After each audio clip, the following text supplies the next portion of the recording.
Hi hello friends, welcome back to our channel. ನಿನ್ನ ಜೊತೆ ನನ್ನ ಕತೆ ಒಂದು ಸೂಪರ್ ಡೂಪರ್ ಸಂಚಿಕೆ ನೋಡ್ಕೊಂಬರೋಣ. ಸಂಚಿಕೆ ನಿಜವಾಗ್ಲೂ ತುಂಬ ಚೆನ್ನಾಗಿದೆ. ಇಲ್ಲಿ ಏನಂತಂದರೆ ಒಂದು ಭಾವುಕತೆ ಇದೆ, ಮತ್ತು ಕುಟುಂಬ ಅಂದರೆ ಹೇಗಿರಬೇಕು ಅನ್ನೋ ಒಂದು ಪ್ರತಿಯೊಂದನ್ನು ಕೂಡ ಅಷ್ಟು ಚೆನ್ನಾಗಿದೆ. ಈ ಎಪಿಸೋಡನ್ನು ಮಿಸ್ ಮಾಡದೆ ನೋಡಿ.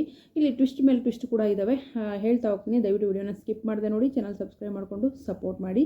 ಸಂಚಿಕೆ ಆರಂಭದಲ್ಲಿ ಏನಾಗುತ್ತೆ ಅಂತಂದರೆ, ದೇವಸ್ಥಾನಕ್ಕೆ ಹೋಗಿರ್ತಾರಲ್ವ ಮನೆ ಮಂದಿ ಎಲ್ಲ. ದೇವಸ್ಥಾನಕ್ಕೆ ಹೋದಾಗ ಏನಂತಂದರೆ ಒಬ್ಬೊಬ್ಬರು ಒಂದೊಂದು ಥರ ಅರ್ಚನೆಗಳನ್ನು ಹೇಳ್ತಾರೆ. ಪೂಜಾರಿಗಳು, ಭೂಮಿ ಎಲ್ಲರೂ ಒಟ್ಟಿಗೆ ಯಾರ ಹೆಸರಲ್ಲೇ ಮಾಡಬೇಕು ಅಂತ ಹೇಳ್ಬಿಡಮ್ಮ, ಎಲ್ಲರೂ ಹೆಸರನ್ನು ಅರ್ಚನೆ ಮಾಡಿಬಿಡ್ತೀನಿ ಅಂತ ಪೂಜಾರಿ ಹೇಳ್ತಾರೆ. ಆಗ ಭೂಮಿ ಹೇಳ್ತಾಳೆ, ಅದು ಅರ್ಚಕರೇ ಏನು ಗೊತ್ತಾ, ನನ್ನ ತಂಗಿ ಮತ್ತು ನನ್ನ ಮೈದು ಇವರು ಹೊಸ್ದಾಗಿ ಮದುವೆ ಆಗಿದ್ದಾರೆ, ಅಂಜು ಮತ್ತು ನಚಿಕೇತ್ ಅಂತ, ಇವರು ಹೆಸರಿಂದ ಅರ್ಚನೆ ಮಾಡಿ ಅಂತ ಹೇಳ್ತಾರೆ. ಅಷ್ಟೇ ಅಲ್ಲ, ಭೂಮಿ ಮತ್ತು ಅಜಿತ್ ಹೆಸರಲ್ಲೇ ಕೂಡ ಮಾಡಿ ಅಂತ ಒಬ್ಬರು ಹೇಳ್ತಾರೆ. ಇನ್ನೂ ಮತ್ತೆ ಹೇಳ್ತಾರೆ ನಮ್ಮ ಅಕ್ಕ ಅಭಾವ ಸಂಗೀತ ಮತ್ತು ರಾಮ್ ಇವ್ರ ಹೆಸರಲ್ಲೇ. ಅಂದರೆ ಒಂದೊಂದು ಕುಟುಂಬ ಕೂಡ ಒಬ್ಬೊಬ್ಬರ ಹೆಸರು, ಇವ್ರ ಹೆಸರು ಅವ್ರ ಹೆಸರು ಹೇಳ್ತಾ ಇರ್ತಾರೆ. ಆಗ ಪೂಜಾರಿ ನೋಡ್ಬಿಟ್ಟು ಹೇಳ್ತಾರೆ, ನಿಜವಾಗ್ಲೂ ನಿಮ್ಮಂಥ ಕುಟುಂಬ ಇದ್ದರೆ ಎಷ್ಟು ಚೆನ್ನಾಗಿರುತ್ತಲ್ವ, ಎಷ್ಟು ಅನ್ಯೂನ್ಯತೆ ಇದೆ ಕುಟುಂಬದಲ್ಲಿ, ಅದಕ್ಕೆ ಅಲ್ವಾ ಕುಟುಂಬ ಅಂತ ಹೇಳೋದು. ನಿಜವಾಗ್ಲೂ ನಿಮ್ಮ ಕುಟುಂಬ ನೋಡ್ತಿದ್ರೆ ಭಾಳ ಖುಷಿ ಆಗುತ್ತೆ ತಾಯಿ, ತುಂಬ ಸಂತೋಷ ಆಗುತ್ತೆ, ಸದಾ ನೀವು ಹೀಗೆ ಇರಿ, ಎಲ್ಲರೂ ಹೆಸರನ್ನು ಒಟ್ಟಿಗೆ ಅರ್ಚನೆ ಮಾಡ್ತೀನಿ ಅಂತ ಹೇಳ್ಬಿಟ್ಟು ಅರ್ಚಕರು ಕೂಡ ಹೇಳ್ತಾರೆ. ಸೊ ಅರ್ಚನೆ ಮಾಡ್ತಾರೆ. ಅರ್ಚನೆ ಮಾಡಿ ಆದಮೇಲೆ ಏನಪ್ಪ ಅಂತಂದರೆ, ದೇವಸ್ಥಾನದಲ್ಲಿ ದೇವರ ಒಂದು ದರ್ಶನವನ್ನು ಮುಗಿಸ್ಕೊಂಡು ಮನೆಗೆ ಬರ್ತಾರೆ. ಅಷ್ಟೊತ್ತಾಗಲೇ ಇಲ್ಲಿ ಲಕ್ಷ್ಮಿ ಅಕ್ಕ ಕೂಡ ಬಂದಿರ್ತಾಳೆ. ಬಂದ ತಕ್ಷಣ, ಅರೆ ಲಕ್ಷ್ಮಿ, ಎಷ್ಟು ದಿನಗಳಾಯಿತು ನೀನು ನೋಡ್ಬಿಟ್ಟು, ಏನಿದು ಯಾವಾಗ ಬಂದೆ ಅಂತ ಹೇಳ್ಬಿಟ್ಟು ಸಂಗೀತ ಕೇಳ್ತಾರೆ. ಅದು ಸಂಗೀತಮ್ಮ, ನಾನು ಆಗಲೇ ಬಂದೆ, ಪಲ್ಲವಿ ಹೇಳಿದರು ನೀವೆಲ್ಲ ದೇವಸ್ಥಾನಕ್ಕೆ ಹೋಗಿದ್ದೀರಿ ಅಂತ, ಅದಕ್ಕೆ ನಾನು ನಿಮಗೋಸ್ಕರ ಕಾಯ್ತಾ ಇದ್ದೆ ಅಂತ ಲಕ್ಷ್ಮಿ ಕೂಡ ಹೇಳ್ತಾಳೆ. ಸರಿ ಬಾ, ಹೊರಗಡೆ ನಿಂತಿದೆಯಲ್ಲ ಅಂತ ಸಂಗೀತ ಹೇಳ್ತಾರೆ. ಅತ್ತೆ ಒಂದು 5 ನಿಮಿಷ ನಾನು ಲಕ್ಷ್ಮಿ ಅಕ್ಕ ಹತ್ರ ಮಾತಾಡ್ಕೊಂಡು ಬರ್ಬೋದಾ ಅಂತ ಹೇಳ್ಬಿಟ್ಟು ಭೂಮಿ ಹೇಳ್ತಾಳೆ.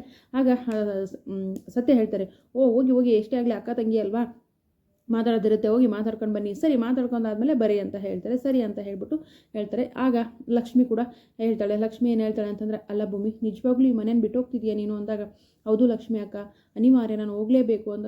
ಅಷ್ಟು ಬೇಗ ಇದನ್ನೆಲ್ಲ ಮರ್ತು ಬಿಡ್ತೀಯ, ಅದೇ ಹೇಗೆ ಮರೆಯೋಕ್ಕೆ ಸಾಧ್ಯ ಅಕ್ಕ? ಈ ಮನೆ ನನಗೆ ಏನಂತಂದರೆ ಅಣ್ಣನ ಪ್ರೀತಿ ಕೊಟ್ಟಿದೆ, ತಮ್ಮನ ಪ್ರೀತಿ ಕೊಟ್ಟಿದೆ, ಮೈದುನನ ಪ್ರೀತಿ ಕೊಟ್ಟಿದೆ, ತಂಗಿ ಪ್ರೀತಿ ಕೊಟ್ಟಿದೆ, ಅತ್ತೆ ಪ್ರೀತಿ, ಅಮ್ಮನ ಪ್ರೀತಿ, ಅಪ್ಪನ ಪ್ರೀತಿ ಎಲ್ಲವನ್ನು ಕೊಟ್ಟಿದೆ. ಅಷ್ಟಕ್ಕೂ ನನ್ನ ಸಾಹೇಬರು ಕೊಟ್ಟಂಥ ನೆನಪುಗಳು, ಅವ್ರ ಮುಂಗೋಪಿಗಳು ಅಷ್ಟೇ, ಆದರೆ ಅವ್ರು ಕೊಟ್ಟಂಥ ನೆನಪು, ಅವರು ಕೊಟ್ಟಿರ್ತಕ್ಕಂಥ ಗೌರವ, ಪ್ರೀತಿ, ಅದೆಲ್ಲ ಅವರಿಂದೇನೆ ಅಲ್ವಾ ಅಕ್ಕ ನನಗೆ ಇಲ್ಲಿ ತನಕ ಸಿಕ್ಕಿರೋದು ಅಂತ ಹೇಳ್ಬಿಟ್ಟು ಹೇಳ್ತಾಳೆ. ಅದೇ ಭೂಮಿ ನಾನು ಹೇಳ್ತಿರೋದು, ಅದಕ್ಕೆ ಹೋಗೋದನ್ನು ಬಿಟ್ಬಿಡು ಅಲ್ವಾ ಅಂದಾಗ, ಮತ್ತು ಇಲ್ಲ ಅಕ್ಕ, ಅದಾಗಲ್ಲ, ಅದು ನನ್ನ ಕನಸು, ನನ್ನ ಅಪ್ಪನ ಕನಸು, ನಾನು ಹೋಗಲೇಬೇಕು ಅಂತ ಹೇಳ್ತಾಳೆ.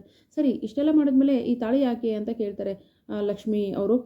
ಲಕ್ಷ್ಮಕ್ಕ, ನನ್ನ ಜೀವ ಹೋದ್ರೂ ಸರಿ, ನಾನು ಮಾತ್ರ ಪ್ರಾಣ ಬೇಕಾದ್ರೂ ಬಿಡ್ತೀನಿ, ಈ ತಾಳಿನ ಬಿಡಲ್ಲ ಅಂತ ಹೇಳ್ತಾಳೆ.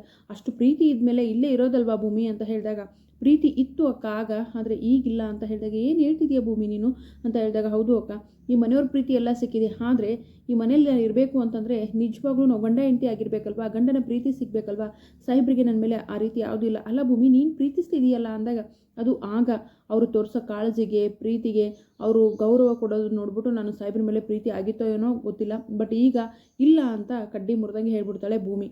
ಸೊ ಎಷ್ಟು ಬೇಜಾರಾಗುತ್ತಲ್ವ, ಈ ಥರ ಹೇಳ್ತಾಳೆ. ಆಮೇಲೆ ಸಂಗೀತ ಅಮ್ಮನವರು ಅವರು ಎಲ್ಲರೂ ಒಂದು ಭಾವುಕತೆ ಕೂಡ ಇದೆ ಇದರಲ್ಲಿ. ಅಜಿತ್ ಸಾಹೇಬ್ರಿಗೆ ಮುದ್ದು ಕೊಡ್ತಾಳೆ. ಯಾರು? ಭೂಮಿ. ಆ ಮುದ್ದು ಕೊಟ್ಟಿರೋದು ಏನಪ್ಪ, ಅದು ಕನಸಾ ನನ್ಸ ಅನ್ನೋದನ್ನು ನಾನು ಮುಂದಿನ ವಿಡಿಯೋದಲ್ಲಿ ಹೇಳ್ತೀನಿ.